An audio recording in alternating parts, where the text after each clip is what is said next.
नमस्कार मित्रांनो, तुमचं सर्वांचं स्वागत आहे आमच्या चॅनलमध्ये किस्से कहानियां विथ भिंगारे आर्ट्समध्ये। किस्से कहानियां विद भिंगारे आर्ट। आज एक विशेष व्हिडिओ तुमच्यासाठी घेऊन आलोय, फक्त तुमच्यासाठी। आणि या व्हिडिओच्या माध्यमातून तुम्हाला समजणार आहेत काही संकल्पना। तर सर्वप्रथम मित्रांनो, माझा तुम्हाला प्रश्न आहे की आपण सकाळी झोपेतून उठतो, अंथरुणातून जागे होतो आणि याच्या मागचं कारण काय असतं की कुणाला तरी ऑफिसला जायचंय, कुणाला जॉबला जायचंय, कुणाला आपल्या नोकरीला जायचंय। म्हणजे प्रत्येकाला कुठे ना कुठे कामासाठी, कामधंद्यासाठी प्रत्येकजण जात असतो। यामागचं कारण काय? तर पोट्या पाण्याचा प्रश्न, उदरनिर्वाहाचा प्रश्न, असे प्रश्न प्रत्येकालाच असतात। तर मित्रांनो, मला खरंच सांगा, ही सगळी गोष्ट करताना तुम्ही या सगळ्या गोष्टी मनापासून करता का? नक्कीच तुम्ही जर या गोष्टी मनापासून आणि आनंदाने करत नसाल तर हा व्हिडिओ आहे तुमच्यासाठी। तुमच्या जीवनाच्या जगण्याचा आनंद जर तुम्हाला शोधायचा आहे तर हा व्हिडिओ नक्की बघा। मित्रांनो, एक जपानी संकल्पना आहे जिचं नाव आहे इकिगाई। इकिगाईचा अर्थ होतो इकी म्हणजे जीवन आणि गाई म्हणजे अर्थ। तुमच्या जीवनाचा अर्थ काय आहे? प्रत्येक माणूस जो जन्माला येतो त्याला जीवनात जगण्याचा काहीतरी अर्थ असतो, काहीतरी मूल्य असतं। हे मूल्य तुमच्याकडे आहे का? हे जर तुम्हाला चेक करायचं असेल, माहिती करून घ्यायचं असेल तर ह्या संकल्पनेचा उपयोग करून नक्कीच तुम्ही तुमच्यातली इकिगाई शोधू शकता। म्हणजेच तुमच्या जीवनाचा अर्थ काय हे तुम्ही शोधू शकता। तर यासाठी तुम्हाला करायचं काय मित्रांनो? स्वतःला 4 प्रश्न विचारायचे। स्वतःला 4 प्रश्न विचारायचे आहेत आणि या 4 प्रश्नामधून जे काही उत्तर मिळणार आहेत ती असणार आहे तुमची इकिगाई। मित्रांनो, जपानमधील ओकिनावा नावाचं एक बेट आहे।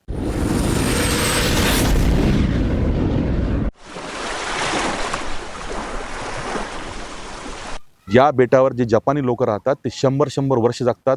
त्यांचं आयुष्य शतायुष्य आहे। ते सायकली चालवतात, पळतात, धावतात आणि आनंदाने जगतात। यांचं हा आनंद, यांचं हे चांगलं जे जीवन होतंय त्याचं कारण म्हणजे इकिगाई। त्यांनी त्यांच्या जीवनातलं इकिगाई शोधलंय। तर तुम्हालाही तुमचं इकिगाई शोधायचं असेल तर वही आणि पेन घ्या आणि पहिला प्रश्न स्वतःला विचारा की मला काय आवडतं? म्हणजे काय आवडतं याचा अर्थ असा होतो की तुम्हाला कोणतं काम करायला आवडतं। असं काम जे करताना तुम्ही स्वतःला विसरून जाता, देहभान विसरून जाता, ते तुमचं आवडतं काम।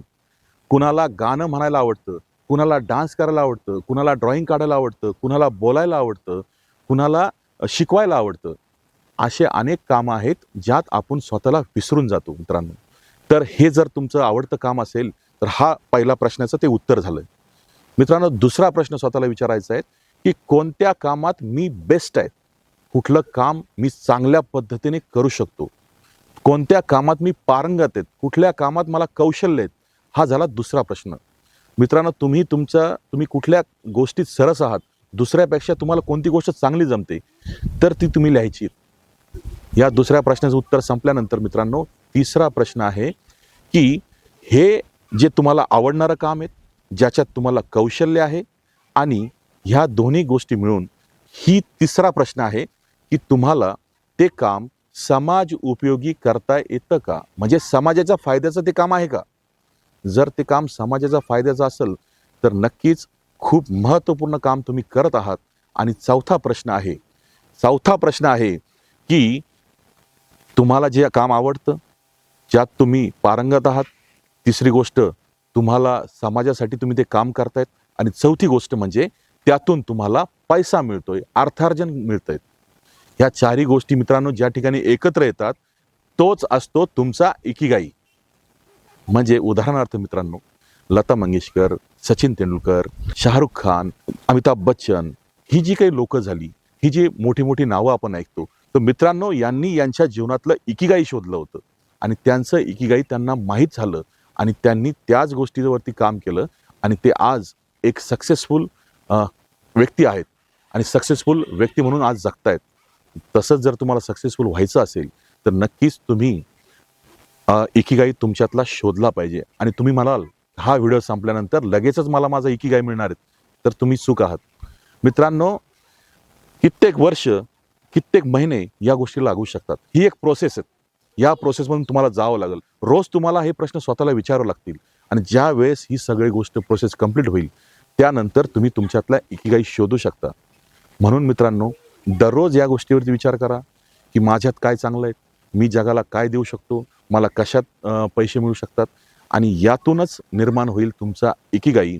आणि हा इकिगाई शोधण्यासाठी तुम्हाला आमच्या चॅनलकडनं खूप खूप शुभेच्छा.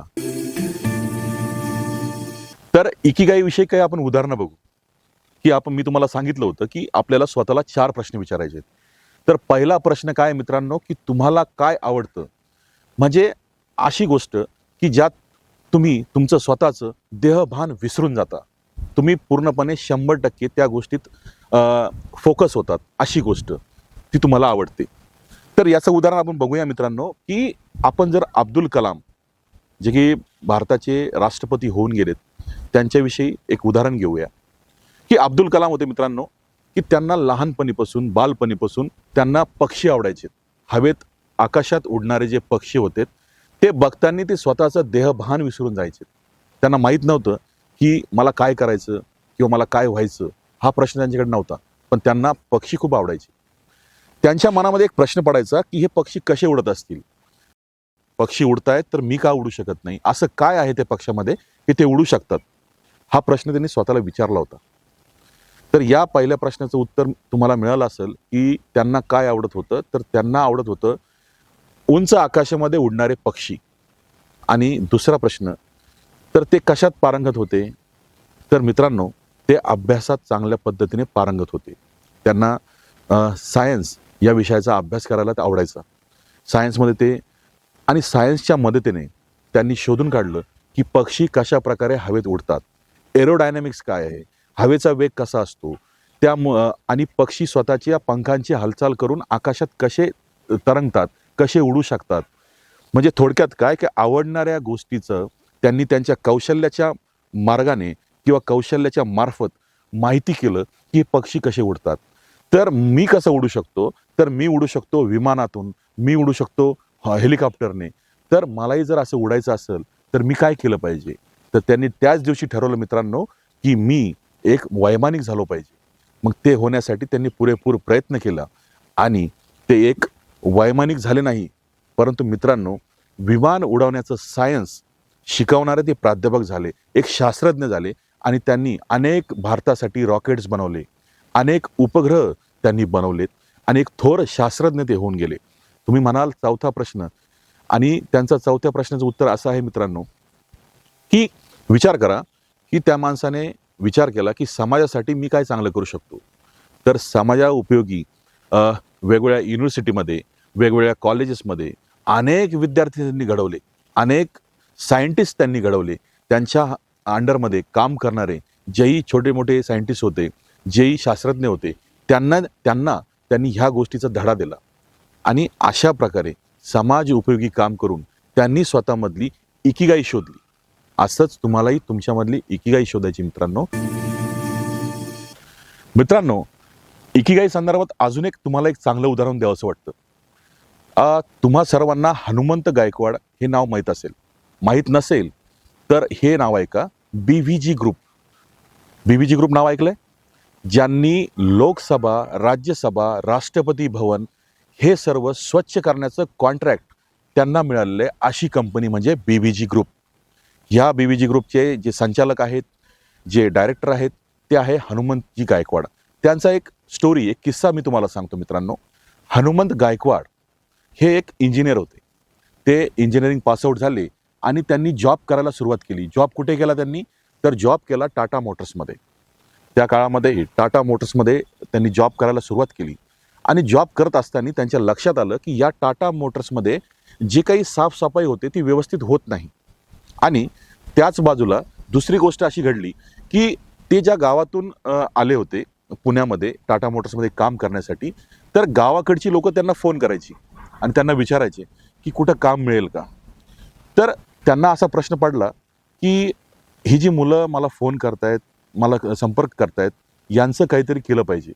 म्हणून ते सुद्धा खूप पोटतिडकीने प्रयत्न करायचे की यांना कुठंतरी मी कामाला लावलं पाहिजे.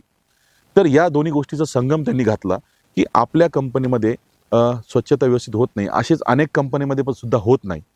तर त्यांनी त्यांच्या ओळखीच्या लोकांना बोलवलं आणि एक कंपनी स्थापन केली. त्या कंपनीचं नाव होतं BVG. BVG नावाची कंपनी त्यांनी स्थापन केली. भारत विकास ग्रुप असं त्या कंपनीचं नाव आहे. आणि या कंपनीच्या माध्यमातून त्यांनी टाटा ग्रुपचं किंवा टाटा मोटर्सचं स्वच्छतेचं काम हाती घेतलं आणि कंपनी एवढी स्वच्छ केली, एवढी सुंदर केली की कंपनीचे जे काही मॅनेजर्स होते, कंपनीचे जे काही डायरेक्टर्स होते ते खूप खुश झालेत.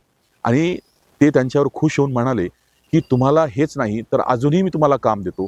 आणि त्यांना अनेक वेगवेगळ्या प्रकारचे कॉन्ट्रॅक्ट्स मिळाले आणि अजून ते लोक बोलवायला लागली आणि वेगवेगळ्या गावातल्या लोकांना बोलवून त्यांनी त्या ठिकाणी स्वच्छतेचं काम त्यांना दिलं.